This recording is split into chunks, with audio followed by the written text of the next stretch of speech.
एक नासबी ने फेसबुक के ऊपर एक पोस्ट लगाई और हज़रत अली का या उनसे मंसूब एक कौल लगाया मुसन्नफ़ इब्न अबी शैबा से कि हज़रत अली ने जमल वाले दिन कहा कि काश मैं 20 साल पहले ही वफ़ात पा गया होता।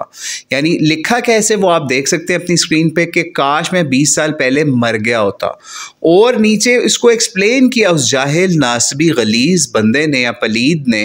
कि मैं भी यही कहता हूँ कि काश हज़रत अली जमल से 20 साल पहले चल बसे होते, कितने इल्म के पहाड़ सहाबा बच गए होते या बच जाते। ठीक है, आगे लिखता है कि अब हज़रत अली से इतफ़ाक़ करने पर भी मुझ पर नासबी का फतवा लगेगा, कैसी मुश्किल है ये। ठीक है, बहरहाल इसका तो हम जवाब अभी आपको आगे चल के देंगे, जो हम काफ़ी पहले एक वीडियो में दे चुके। लेकिन ये आज जब रवायत या ये पोस्ट हमारी आंखों के सामने आई तो हमने देखा कि कैसे अल्लाह ताला ने कुरान पाक में भी बहुत से जवाबात दिए हुए हैं। लेकिन अक़ल चाहिए, नज़र चाहिए, फ़हम चाहिए, बसीरत चाहिए मौला अली अलैहिस्सलाम की बसीरत को देखने के लिए कि किस तरीके से अगर हम इस रवायत को सच्चा भी समझ लें जो मुसन्नफ़ इब्न अबी शैबा की ये नासबी लोग पेश करते हैं, तो फिर हम हज़रत अली को छोड़ें बल्कि हम जो मोमिनों की या फिर जन्नती औरतों की सरदार औरत हैं यानी बीबी मरियम सलामुल्लाह अलैहा, उन्होंने इस हवाले से क्या कहा था जब उनके ऊपर भी अल्लाह ताला की तरफ से एक आजमाइश आई थी,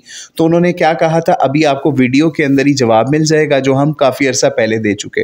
बहरहाल अल्लाह ताला इन जाहिलों को हिदायत अता फरमाए, यजीदी अहले हदीसों को भी और इस तरह के लोगों को भी, क्योंकि इरशादुल कसरी हो या फिर ये नासबियों की और पार्टी हो, जैसे हमने पोस्ट आपके सामने एक लगाई, उस बंदे ने अपना नाम भी लिखा हुआ है जी अली.मुस्लिम, और ये पेज जो सा है ना, इस पे भी बनु मैया की वकालत के अंदर ये पेज एक बनाया हुआ, उसका भी आप अपनी स्क्रीन पर देख सकते हैं। बहरहाल इसको बेशक लाइक और सब्सक्राइब जाके ना करने लग जाइएगा, इस तरह से इन लोगों को और ज़्यादा सपोर्ट मिलती है। ठीक है, तो बहरहाल आगे चल के आप मौला अली की हवाले से हमने जो जवाब दिया काफ़ी अर्सा पहले, वो वीडियो के अंदर देखिए कि अगर ये रवायत हम सच्ची भी समझ लें तो फिर भी मौला अली का क्या स्टांस बनता है, वही स्टांस जो बीबी मरियम सलामुल्लाह अलैहा का बनता है। कैसे, किस तरीके से अल्लाह ताला ने जब उनको एक आजमाइश में डाला कि बिन बाप के एक बेटा पैदा करने वाली आजमाइश के अंदर हज़रत ईसा अलैहिस्सलाम की वालदा बनने का मौके के ऊपर, ठीक है, कि उन्होंने भी किस तरीके से या लैतनी काश करके बात कही थी। और यहाँ पे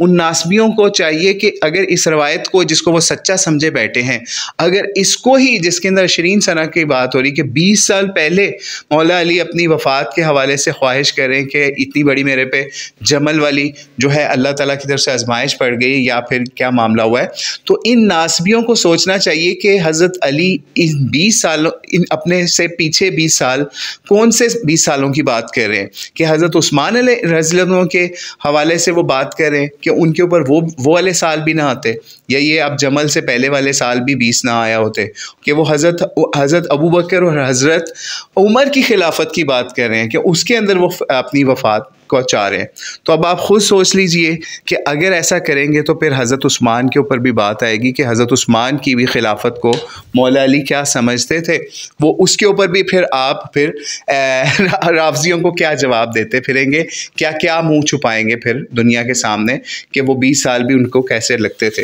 कि वो उसके भी पहले अपनी वफ़ात चाया करते थे। अगर उसको आप सच्चा भी समझते हैं इस रवायत को, और अगर आप सच्चा भी समझते हैं तो फिर भी हमने कुरान से जो जवाब दिया वो आगे चल के आप मुलाहिज़ा कीजिएगा। और अल्लाह ताला से दुआ है अल्लाह ताला इन यज़ीदियों को हिदायत अता फ़रमाए। और ये चीज़ नहीं देखेंगे ये लोग कि जिस तरीके से मौला अली के ऊपर आजमाइश आई, और वो उन लोगों को नहीं देख रहे जिनकी वजह से मौला अली को ये मामला हो रहा है आजमाइश वाला, यानी मुआविया और उसके जो साथी थे उनकी वजह से, या फिर और लोग जो जिन सहाबा ने मौला अली के साथ जंग वाला मामला किया। इसी तरीके से बीबी मरियम सलामुल्लाह अलैहा भी अगर मौत की ख्वाहिश वाला मामले पे जा रही हैं तो वो उन मुनकिरों की वजह से उन्होंने वो ख्वाहिश की है कि जो उनको एतराज़ उनके ऊपर करेंगे, उनको आजमाइश में डालेंगे कि किस तरीके से ये मामला हो रहा है उनके साथ, एक बच्चे की पैदाइश वाला बग़ैर बाप के। तो वो उन मुनकिरों की बात हो रही है वहाँ पे भी। और आज भी देख लीजिए, आज भी अगर मौला अली के मुनकिर हैं या उनके ऊपर गलत ज़ुबान इस्तेमाल करने वाले हैं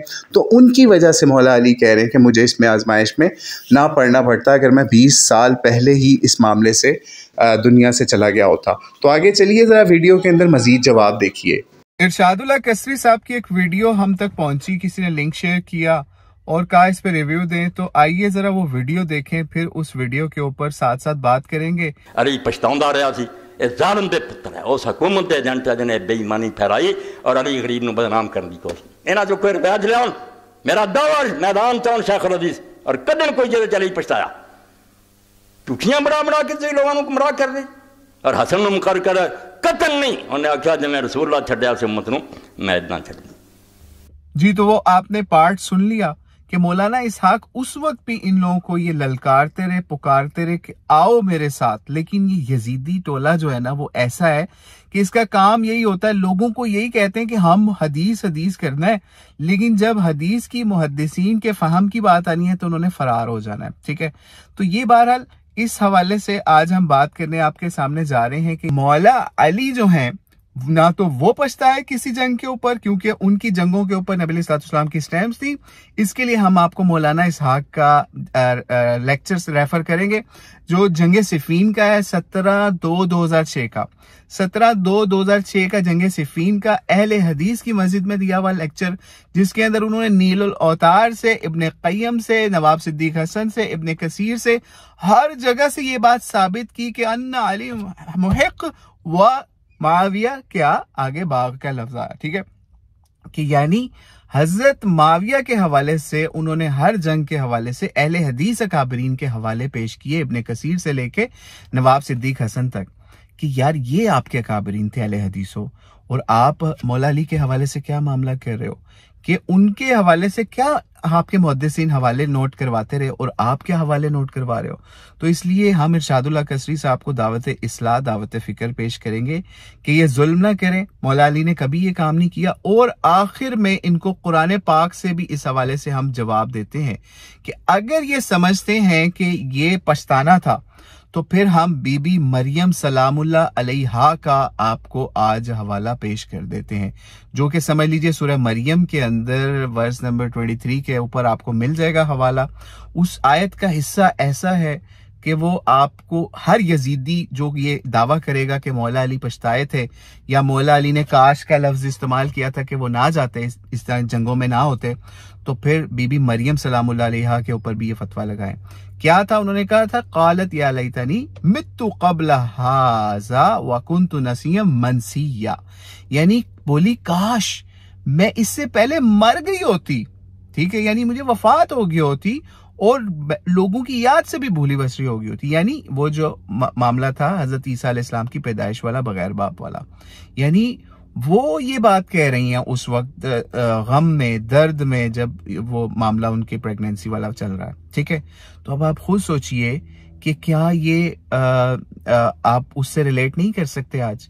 कि मौला अली ने, अगर कोई यजीदी अहले हदीस कहता है जी फलां तारीखी रिवायत के अंदर ये बात काश आती है, तो ये काश फिर मरियम सलामुल्लाह अलैहा जो जन्नत की औरतों की सरदारों में से एक हैं और नबी ईसा अलैहिस्सलाम की वालदा हैं, वो भी ऐसा काश कर रही हैं।